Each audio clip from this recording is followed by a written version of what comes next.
Hardest part of this is I'm really happy to be here talking to you, but every time I start talking about this,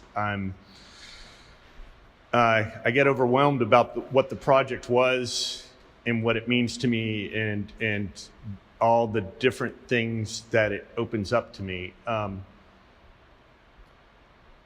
These men, the men that fought in this war, English, German, French, they had no idea what they were going into.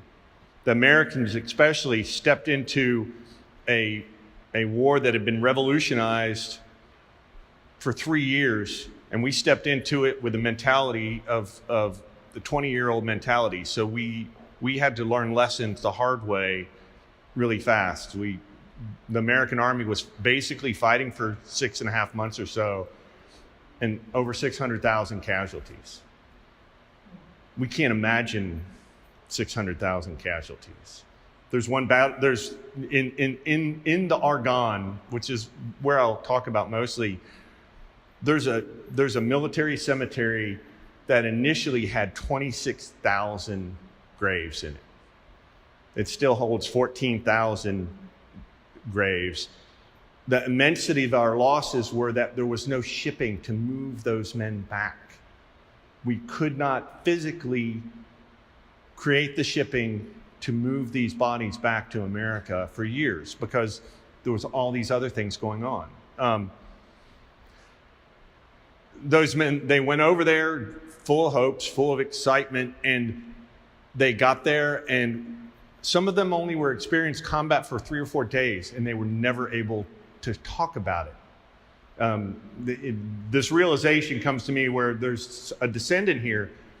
His grandfather never spoke of it. Is what they've got a couple letters, but I know tons of men that they had huge experiences and they never spoke of it. We're lucky in Athens, and there's going to be a reprint of the book. There was a man named Levi Hemrick. He was in the 80th Company of the 4th Battalion, United States Marine Corps in the 2nd Division. He wrote a book in the 60s because his wife pushed him. He doesn't talk about the fighting. He doesn't talk about casualties. He just talks about his experience of doing all these other things. Everything else is left unsaid. He does not tell you what it was like to be in Belleau Woods for 2 weeks. Hungry, thirsty, living with a gas mask on for 10 or 12 hours at a time, being suffocated by your breathing, but you can't take it off because if you do, you're going to die.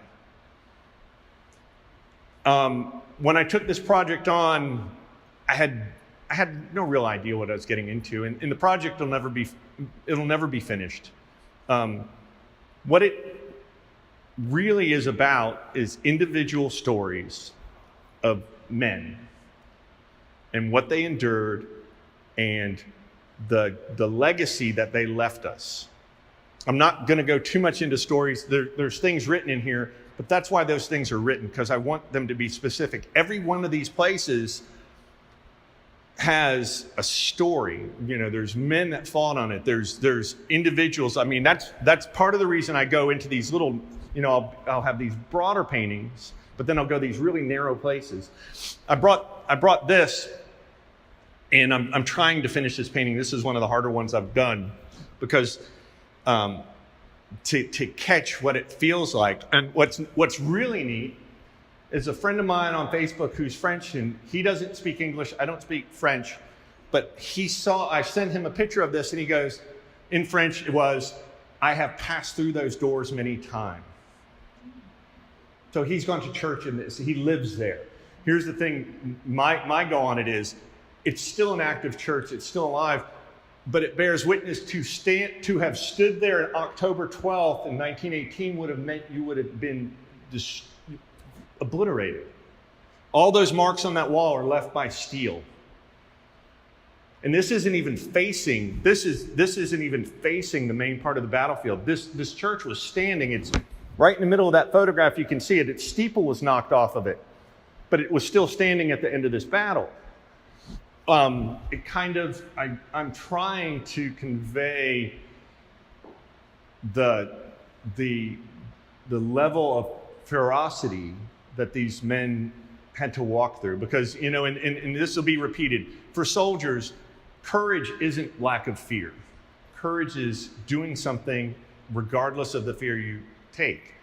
And the level of nihilism that comes out with the people who actually wrote about it is pretty high. And the thing is, it's like I said, we owe these men a great legacy. We owe them to pay attention. We owe them to vote. We owe them to not do this again. And we are currently involved in a war that's lasted 18 years. And the funny thing is, the vets are the same. They talk about the same things.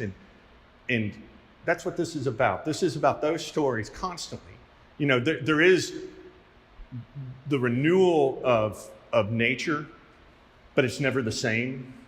Some of these places were literally sterilized 10 feet deep. They'll never ever be the same again. And the idea is like that, but people survive that. And the really great thing is when you go to France, they remember what happened.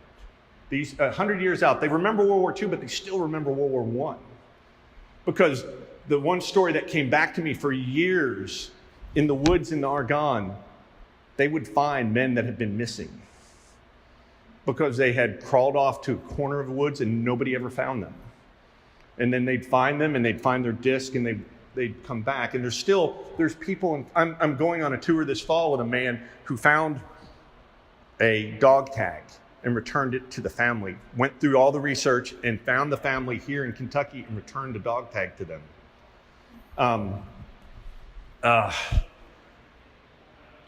It's hard to talk about this. I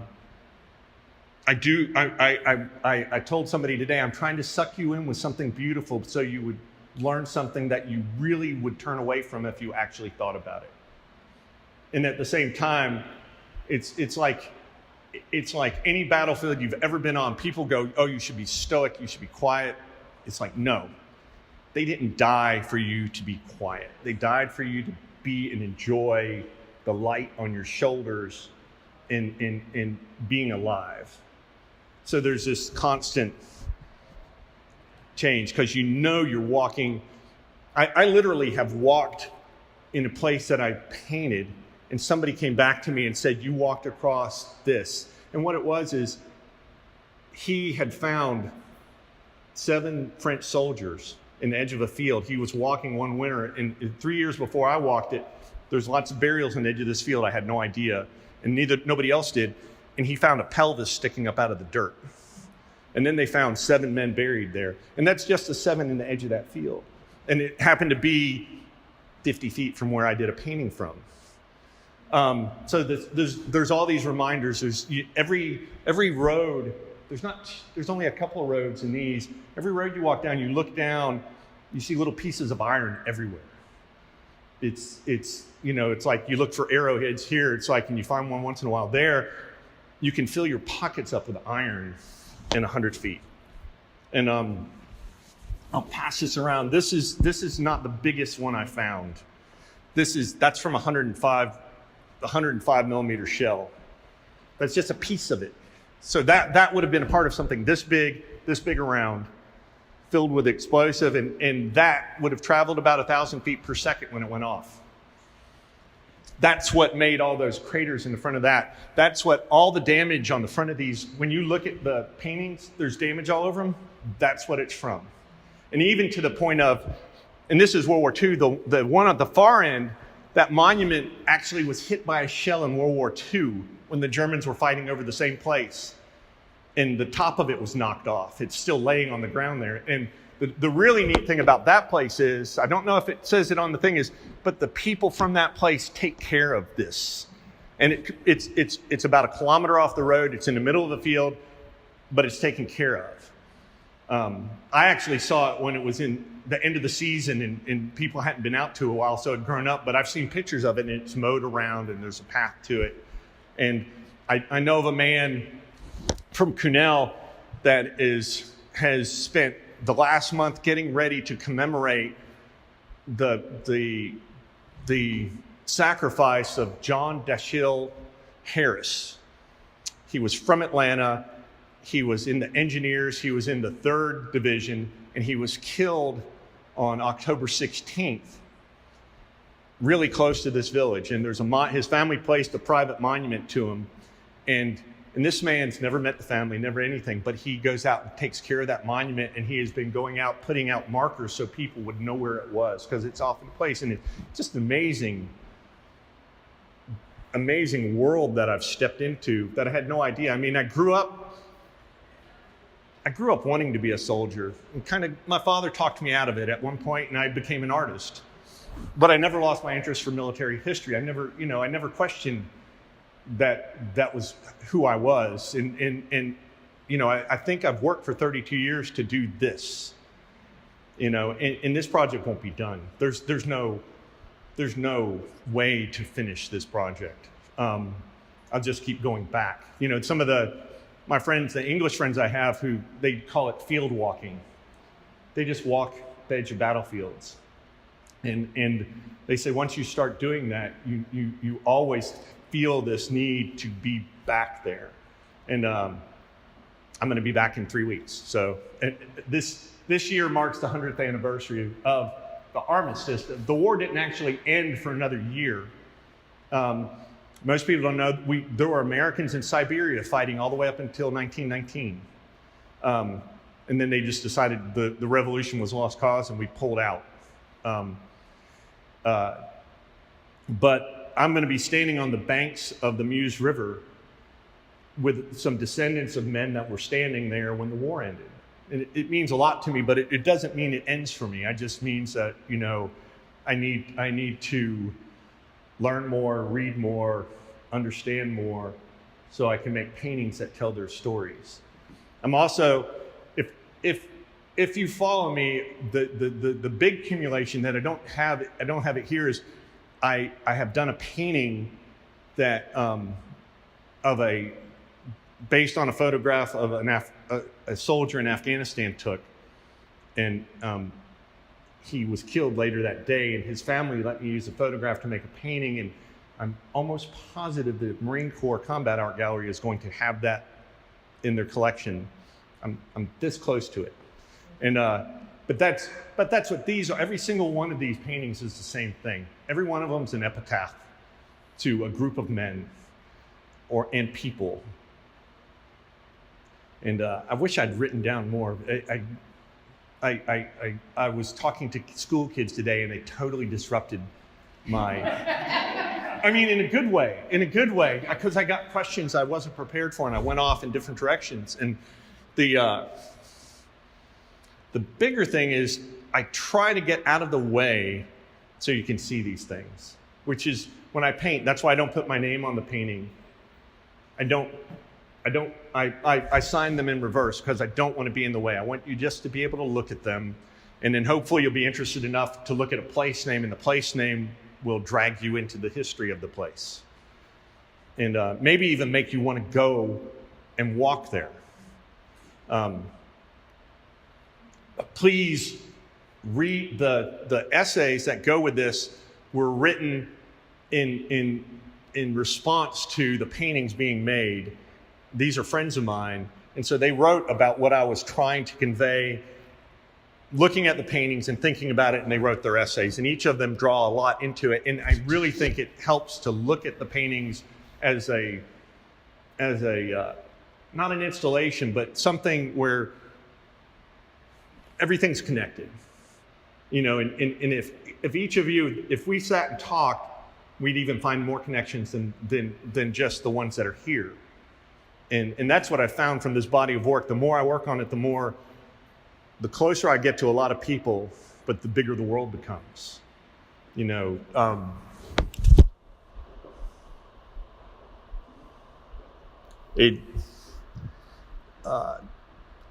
The first time I went, I think maybe the major quote from my friend Ian McHenry said, "We're standing in a field, and when we finally ran back into each other, we were both in tears.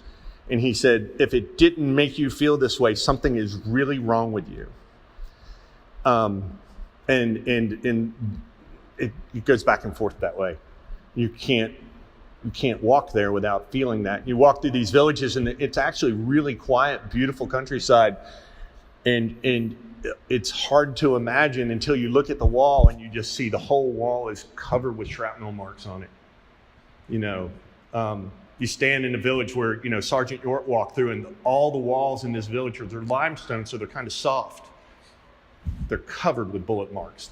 Everywhere you look, around every window, every door frame, there are bullet impacts all around them. The thing is, in the Somme, it's not that way. In the English sector, where the English fighting and Americans fought with them, in the Somme you don't see that because the villages were erased. They said from the air they'd look like a smudge on the landscape. And I've only got those two paintings are from the Somme, but it doesn't even begin to tell you. That's a completely different story. That I'm going back there too.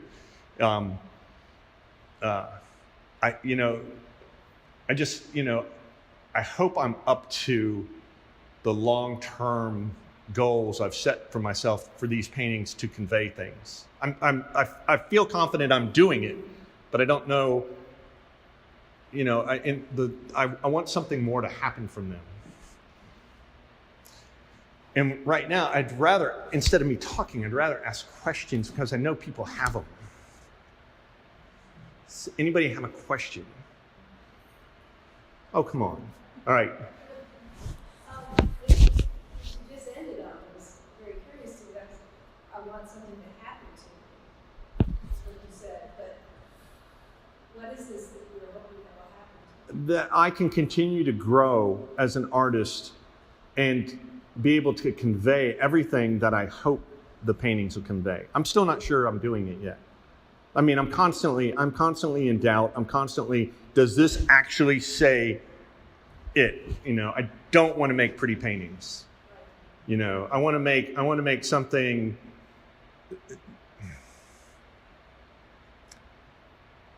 I want to make something that people are not reverent, but this is important. I want to look at this. I want you to see this. I want you to know the story. I don't want it just to be, oh, this looks nice. I want it to be a whole dialogue that's with the painting, and it's not all of these accomplish that. I mean, they can, but some of them do more than others. And as an artist, I want to hit it every time because in the long run, you're a painter. You've only got so many paintings you can make. You don't want to make something that doesn't work. And I'm feeling that kind of strong. I actually had an anxiety attack, which I do not have. The first time I went, I was in Verdun, I was sick, and I was tired from jet lag. And I woke up in the middle of the night and I realized two things. One was I would never finish this project because it's not possible, because there's too many stories to tell. And the other one was I'm not good enough to do it yet. That was 3 years ago. And I've been challenging myself constantly because these are really important stories to me. I mean, every single one of them, I could go way too long talking about any given painting.